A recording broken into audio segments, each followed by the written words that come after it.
Hey, what's up, everyone? Welcome back to the channel, and today we're diving into some crazy action in Neko jailbreak. I am searching iOS 18.3 jailbreak nekojb.com using my Safari browser.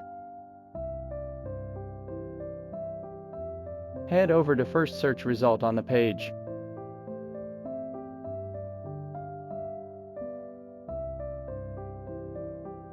Find the Install Neko online by scrolling the page.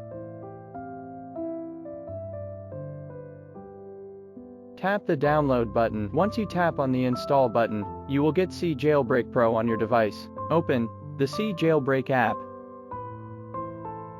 and select NekoJB Jailbreak. Install the tool. After you install the Neko tool, open it and start the jailbreak process by tapping the jailbreak button in the bottom.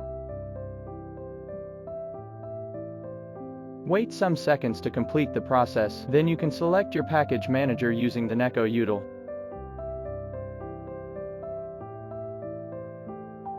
Well, that's all for today, folks. We had a blast in Neko jailbreak. If you enjoyed the video, don't forget to give it a thumbs up, and let me know what you think in the comments below. Make sure to subscribe for more awesome Neko jailbreak action, and hit that notification bell so you never miss a jailbreak adventure. Thanks for watching, and I'll catch you in the next one. Until then, stay sneaky, and keep on escaping, my fellow Nekos.